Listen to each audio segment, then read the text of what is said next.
San Diego keeping the pride all the way through July. Hillcrest definitely feeling the energy this weekend. Good morning and thanks for joining us here on your Sunday. Thousands of people came together to celebrate San Diego's annual Pride Parade, including a few of our own here at ABC 10 News. Our Yasmin Ludi was also in the mix and she gives us a look at the celebrations. The energy out here is loud and proud. From the music, the cheering, and the hundreds of people marching through Hillcrest, this parade isn't just about putting on a show, it's about spreading love in the community. Love, acceptance, and support. That's the message echoing through Hillcrest as thousands, including the ABC 10 News team, lined the streets for the annual San Diego Pride Parade. Happy Pride! Whether it's your first Pride, I'm just excited to see everyone from different walks of life come together for a community that, needs this. or you come here every year to give free mom hugs. I know a lot of people, especially in the Latin community, they don't get a lot of support. So I just came out here to support because, mom, 6 kids. It's a moment many hold near and dear to their heart. It's good for us as gay people to be with other people that are like us. It's also good for young people to see that there's acceptance and love and compassion and you can be who you are. For Daniel Wells, the Pride Parade is personal. It's about the fight that we've had to go through to be accepted and a part of society. I never thought I'd be married. When I first came out, that's awesome.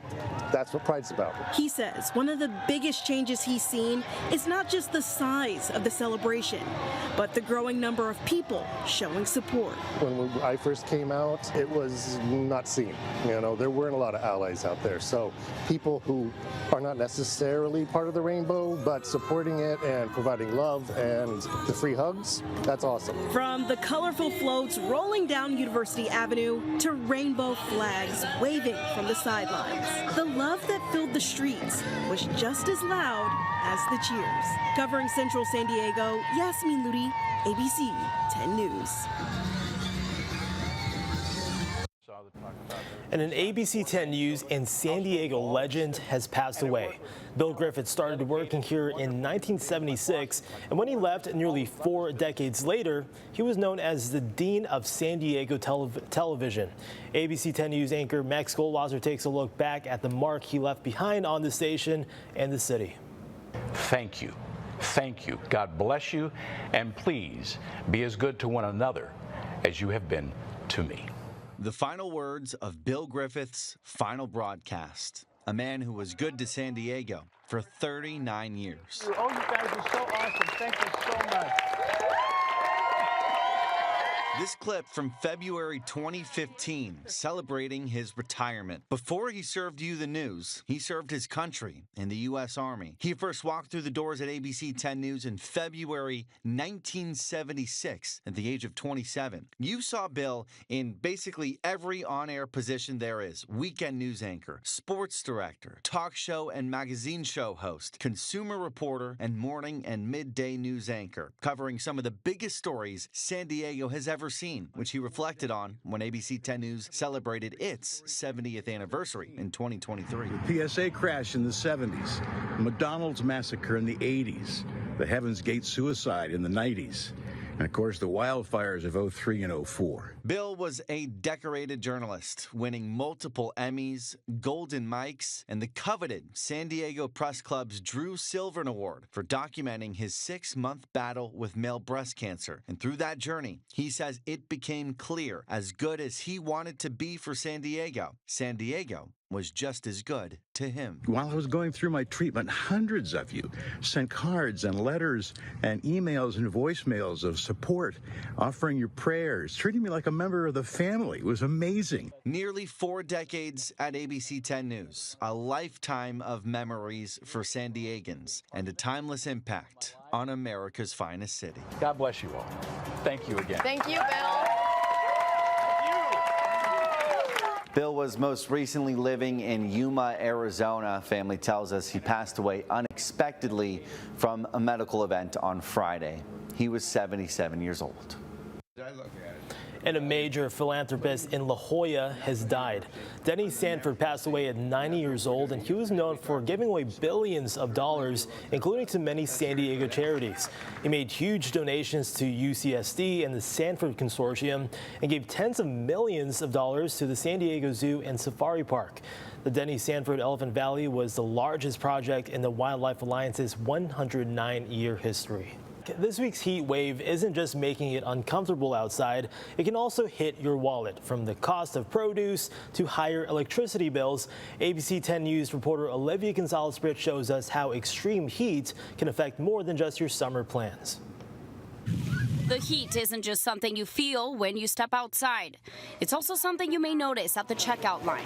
California is one of the largest agricultural producers in the entire country, but extreme heat can put stress on some of the crops that end up on our tables.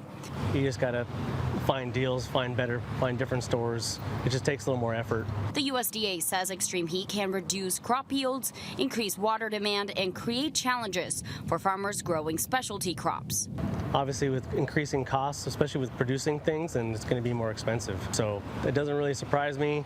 Carrie Dugan, founder and CEO of ESP Earth, says the impact can eventually show up for consumers. It's a supply and demand issue. So crops are impacted, livestock's impacted, the supply shrinks, and it shows up on your bill. And it's not just the grocery store. When temperatures rise, many families turn to air conditioning to stay safe and comfortable, which can mean higher energy use and higher bills. When I think about California and places in the West, I'm thinking about the crops and the livestock and your grocery bill.